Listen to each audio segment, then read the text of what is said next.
오늘은 시 한 편을 읽어드리며 설교를 시작하겠습니다. 제목은 일어나입니다. 검은 밤의 가운데 서 있어 한 치 앞도 보이질 않아. 어디로 가야 하나? 어디에 있을까? 둘러봐도 소용없었지. 인생이란 강물이를 끝없이 부초처럼 떠다니다가 어느 고요한 호숫가에 닿으면 물과 함께 썩어가겠지. 일어나, 일어나. 다시 한번 해보는 거야. 일어나, 일어나. 봄의 새싹들처럼. 끝이 없는 말들 속에 나와 너는 지쳐가고 또 다른 행동으로 또 다른 말들로 스스로를 안심시키지. 인정함이 많을수록 새로움은 점점 더 멀어지고 그저 왔다 갔다 시계추와 같이 매일매일 흔들리겠지. 일어나, 일어나. 다시 한번 해보는 거야. 일어나, 일어나. 봄의 새싹들처럼 가볍게 산다는 건 결국은 스스로를 얽어매고 세상이 외면해도 나는 어차피 살아있는 걸, 아름다운 꽃일수록 빨리 시들어가고 햇살이 비치면 투명하던 이슬도 한순간에 말라버리지. 일어나, 일어나. 다시 한번 해보는 거야. 일어나, 일어나. 봄의 새싹들처럼. 삶에 대해 매우 깊은 통찰을 가져다주는 시입니다. 이제 노래까지 한번 들어보겠습니다. 오늘 설교에 좋은 영감을 받고자 듣는 것이니 이해하시고 들어주시기를 바랍니다. 어떻습니까? 절망적인 인생 현실에도 불구하고 후렴구는 매우 희망적이죠. 그리고 가사, 즉 시는 우리 인생의 허무, 절망을 대변하고 있는데 아주 신나는 고고형 음악으로 모든 걸 상쇄시키고 있습니다. 이게 인생의 본질입니다. 현실의 괴로움, 현실의 비극을 좋은 포장지로 다 바꾸어 버렸습니다. 시를 쓰고 곡을 붙이고 노래까지 모두 한 사람, 김광석 씨의 작품입니다. 김광석은 1964년 대구에서 출생해서 1996년 33세 나이에 자살로 세상을 떴습니다. 2014년 대한민국 대중문화예술상 대통령 표창장이 추서될 만큼 그의 노래가 대중에 미친 파급력은 실로 엄청났습니다.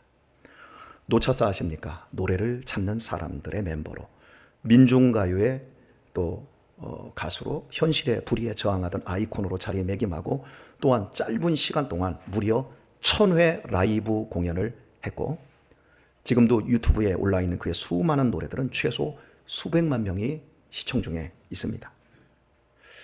그의 노래는 오늘날의 가수들처럼 어마어마한 대형 음향의 힘을 빌리지 않고도 가슴으로 토해내는 뜨거운 노래로 객석을 다 채우며 마음 깊이 여운을 남겼습니다. 보신 영상에도 하모니카와 기타가 전부입니다. 그는 모든 것을 다 갖춘 천재였습니다. 작사와 작곡, 노래까지 한꺼번에 소화해내는 사람을 싱어송라이터라고 하는데 이 분야의 최고였습니다. 너무도 일찍 성공해서 자기 이름의 건물도 소유했고 창창한 젊음이 있고 대한민국 최고의 실력파 가수였습니다. 누가 봐도 그의 앞길은 탄탄대로였지만 그에게 있어서 현실은 그저 검은 밤의 한가운데 서 있을 뿐이었습니다. 그는 너무 똑똑했습니다. 그래서 33살밖에 살지 않았지만 100살을 넘게 산 사람보다 인생의 진실을 더 빨리 들여다봤던 사람입니다. 화려한 성공과 부귀영화로 치장하고 인생들을 속이는 세상의 무서운 진실과 마주했던 것입니다. 성공을 위해 미친 듯이 살지만 겨우 안정을 찾았다고 하면 어느 호숫가에서 결국 썩게 될 뿐인 인생의 진실을 안 것입니다. 아름다운 꽃일수록 빨리 시들어버리는 인생의 진실을 깨우친 그에게 아내와의 불화로 인해 이혼을 결정한 날, 그는 아슬아슬하던 삶을 더 이상 이어가지 못하고 자신의 건물 2층에서 스스로 목을 매어 이슬이 되고 말았습니다. 그리하여 일어나, 일어나. 다시 한번 해보는 거야. 일어나, 일어나. 봄의 새싹들처럼 이란 그의 외침은 죽음의 메아리가 되었습니다. 이 노래에 달린 댓글 몇 편을 살펴보겠습니다. 말기암 환자였던 언니가 죽을 힘을 다해 자주 불렀던 노래입니다. 언니는 살고 싶다고 자신에게 소리치고 싶었던 것입니다. 결국 언니는 어린 조카들 셋을 남겨두고 눈도 못 감고 저 세상으로 떠나고 말았습니다. 이 노래를 들을 때마다 언니가 미치도록 그립습니다. 두 번째 댓글입니다. 아버지가 이 노래를 노래방에서 하셔서 처음 알게 되었어요. 사업 실패와 그리고 암에 걸려 암 투병 중에 유튜브로 이 노래 많이 틀어드렸는데 끝내. 이 노래를 부르던 당차고 자신감 넘치던 아버지를 생각하며 듣지만 듣다 보면 슬퍼지는 노래라 정말 마음이 찢어지게 아픕니다. 세 번째입니다. 친구의 부고를 듣고 급히 고향에 내려갔다 왔습니다. 향년 27세. 저보다 훨씬 잘나고 괜찮은 친구였습니다. 나 같은 것도 사는데 네가 뭐가 부족한 게 있어서 그랬냐고 묻고 싶었습니다. 말 대신 이 노래를 그 친구와 나누고 싶습니다. 아까 화면에서도 여러분이 확인했지만 사람들이 막 박수를 치는데 그 노래에 맞춰 박수를 치는데 그 얼굴 표정들이 어땠습니까? 다 침울하지 않습니까? 저는 20대 중반에 IMF 상황에서 이 노래를 처음 접하고 눈물이 핑 돌았습니다. 그때 우리 IMF 때 얼마나 어려울 때였습니까? 그때 이 노래가 정말 많이 나왔어요. 어떤 영상에, 홍보 캠페인 영상에, 금모으기 영상에도 이거 일어나 다시 한번 해보는 거야 계속 나왔거든요. 근데 이 노래를 접하면서 눈물이 핑 돌더라고요. 어쨌든 노래가 좋아서 일어나 다시 한번 해보는 거야 몇 년 동안 흥얼거리고 다녔던 것 같습니다. 그러나 부르면 부를수록 삶의 용기가 생기기보다 가슴 한편이 슬픔으로 무너져 내리는 기분이었습니다. 왜냐하면 청년 때 누구에게나 인생이 다 그렇듯 제 인생 역시 검은 밤의 한가운데 서서 한 치 앞도 보이지 않았기 때문입니다. 일어나라고 외쳤지만 그때뿐 현실은 더욱 무겁고 어둡게만 느껴지는 제 마음을 어찌할 수는 없었습니다. 그러다가 27살에 예수님을 만난 시점에 이르러 이 노래를 더 이상 부르지 않게 되었고 제 기억에서 완전히 잊혀졌었습니다. 한 달 전에 평택시 정신건강보건센터 브랜뉴 합창단에서 28년 만에 이 노래를 다시 부르게 되었습니다. 제 마음이 어떠했는지 아십니까? 노래의 감흥이 완전히 바뀌어버렸더라고요. 이 노래를 듣고 부르는데도 가슴이 무너져 내리지도 않고 눈물이 핑 돌지도 않았습니다. 도리어 이 노래로 인해 제 마음에 감사가 솟았습니다. 왜냐하면 저는 더 이상 검은 밤 한가운데 있지 않기 때문입니다. 더 이상 부평초처럼 바람에 흘러가는 인생이 아닌 살아야 할 분명한 이유와 인생의 목적지를 그리고 죽어야 될 분명한 이유 역시 알게 되었기 때문입니다. 그 결과 비록 현실은 작고 보잘것 없었지만 매 순간순간 최선을 다하는 삶의 농밀함 속에서 행복하게 지금껏 살아올 수 있었습니다. 많은 것이 부족한 현실이었지만 그래도 불만을 갖지 않고 분기댕천할 필요 없는 내면의 윤택한 삶을 살아 인생 60고지 앞에 이제 거의 당도에 있습니다. 저와 같은 시대를 성실하게 살아온 모두가 나이 먹으며 저절로 저와 같은 윤택한 내면을 가진 것은 아닐 것입니다. 도리어 인생 50, 60을 넘겨 일어나라는 김광석 씨의 노래가 더욱 서글프게 느껴지며 자책과 후회하는 사람들이 더 많다고 느껴집니다. 그렇다면 제 내면의 윤택함은 어디서 온 것일까요? 아직까지도 집 한 채 없는 몸이지만 어떻게 제 마음의 윤택함은 계속해서 유지되고 있는 것일까요? 창조자 하나님으로부터 제가 은택을 입은 결과입니다. 주님의 은혜를 입어 저는 살아오면서 죽음의 진실뿐만 아니라 그 너머에 있는 영원한 생명에 눈을 떴습니다. 이 세상의 허무와 한탄과 비통의 진실 너머에 있는 의와 진리와 거룩으로 지음받는 복음의 영광을 제 삶으로 체험하였습니다. 죽음을 이기고 부활하신 주님께서 제 선한 목자가 되어 제 인생을 이끌고 계심을 경험을 했습니다. 이는 저의 착각이 아닙니다. 제 혼자의 착각이라고 하면 제가 일구어 왔고 현재 살고 있는 저의 삶은 도저히 인간적인 제 실력으로 이루어낼 수 없기 때문입니다. 오늘 본문 14절과 15절 말씀은 우리들이 예수님을 선한 목자로 알고 있는 믿음은 단순한 신념이 아님을 확실히 증거해주고 있습니다. 예수님은 말씀하십니다. 나는 선한 목자라. 내가 내 양을 알고 내 양도 나를 아는 것이. 분명히 당신의 양도 예수님을 안다고 약속하고 있습니다. 나는 선한 목자라 내가 내 양을 알고 내 양도 나를 아는 것이, 아버지께서 나를 아시고 내가 아버지를 아는 것 같이 나는 양을 위하여 목숨을 버리노라. 하나님이 나를 사랑하고 내가 주님의 양으로 구원받았음을 분명하게 알 수 있다는 뜻입니다. 알미라는 결과가 어디로 가는지 보십시오. 아버지께서 나를 아시고 내가 아버지를 아는 것 같으니 나는 양을 위하여 목숨을 버리노라. 주님이 나를 알고 내가 주님을 알게 되는 이 약속이 예수님의 십자가 죽음으로 증명된다라는 의미입니다. 그러므로 주님이 십자가에서 정말 죽으신 이상 나의 믿음은 나 혼자만의 착각이나 신념이 아닌 내 믿음은 틀림없는 진리인 것입니다. 이렇게 놀라운 사실이지만 이게 끝이 아닙니다. 여기에 수식구가 덧붙여져 있다는 점을 짚고 넘어가야 합니다. 아버지께서 나를 아시고 내가 아버지를 아는 것 같으니 바로 이 말씀입니다. 자기 자식에 대해 부모만큼 잘 아는 사람은 없습니다.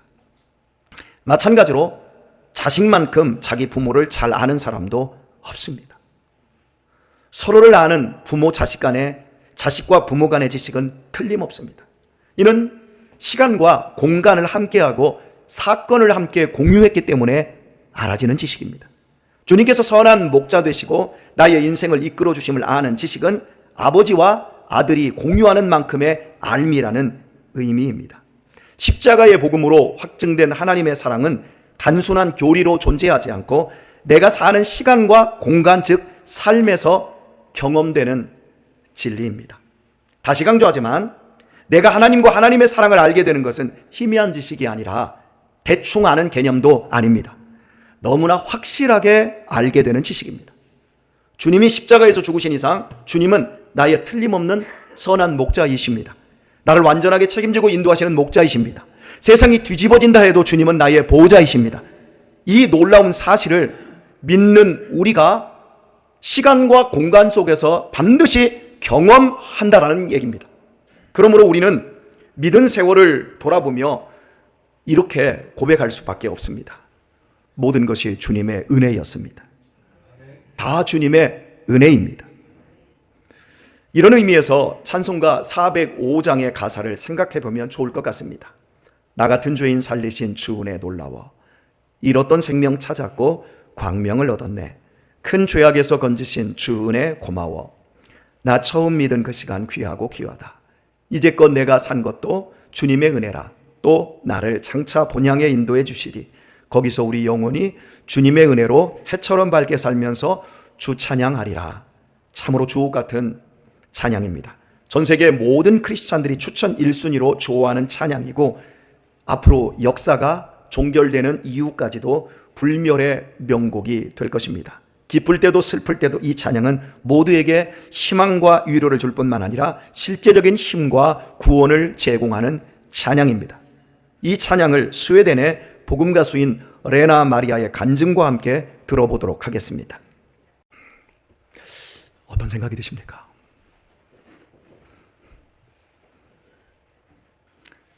몸의 장애보다 마음의 장애가 훨씬 무섭습니다.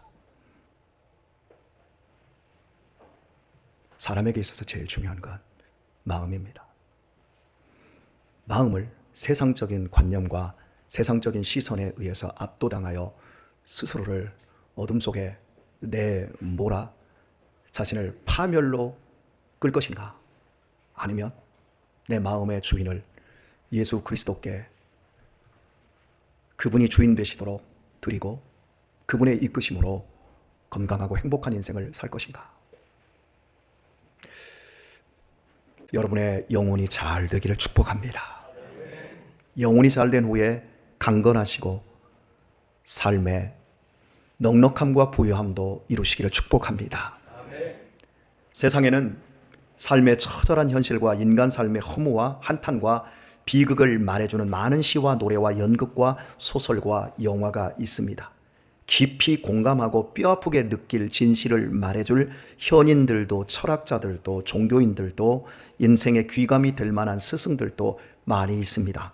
그들은 이렇게 이야기합니다. 할 수 있다. 하면 된다. 일어나라. 실패를 두려워하지 마라. 꿈은 이루어진다. 잘 될 것이다. 실패는 성공의 어머니다. 이렇게 긍정적인 생각을 음악과 좋은 분위기로 독려합니다.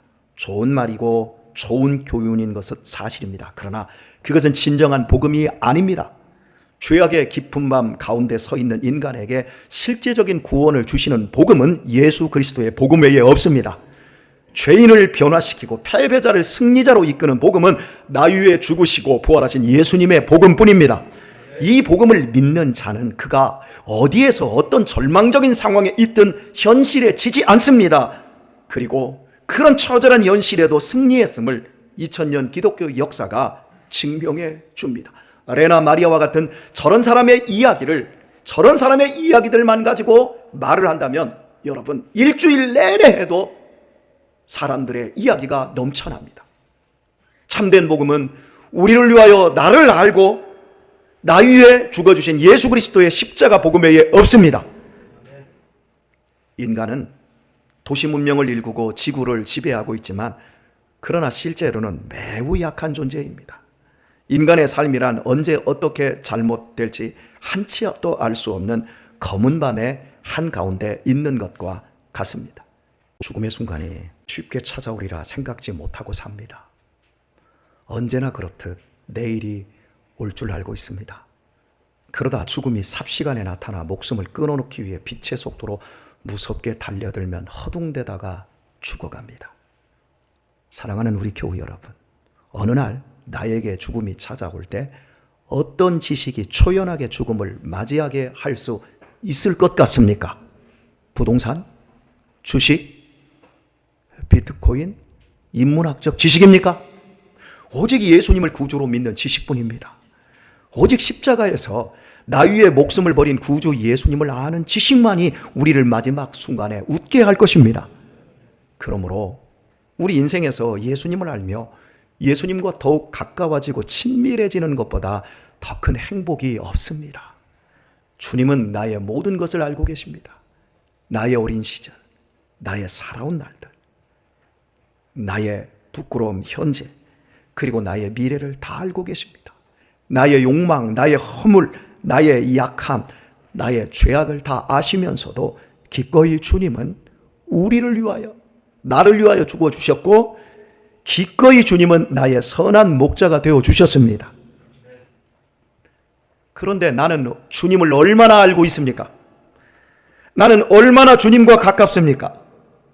주님을 알므로 나는 죽음에 조우할 때 과연 웃을 수 있을까요? 우리 주님을 더욱 알아가도록 하십시다. 주님이 기뻐하는 사람이 되도록 주님을 인정하고 주님을 높이는 것을 삶의 우선순위로 두십시다. 말씀에 순종하고 몸된 주님의 교회를 더욱 사랑하도록 하십시다. 그리하면 주님과 더욱 가까워지게 될 것입니다. 비록 몸은 지금 여기에 있지만 자기 자신의 거짓과 유선의 환멸을 느끼며 주님과 심정적으로 천리말리 떨어져 있는 분들이 계실 겁니다. 상처와 실망으로 주저앉아 있는 분들도 계실 겁니다. 괜찮습니다. 다시 시작하면 됩니다. 주님이 죽음으로 확증하신 약속이 있습니다. 다시 시작하십시오. 주님께서 도와주실 것입니다. 주님께서 구원하여 주실 것입니다. 주님께서 다시 축복하여 주실 것입니다. 성령님께서 이 시간부터 천국으로 이사하는 날까지 우리의 생각과 마음에 구주 예수님을 더욱 알고 가까워지는 은혜 주시길 예수님의 이름으로 축원합니다. 우리 찬양하겠습니다.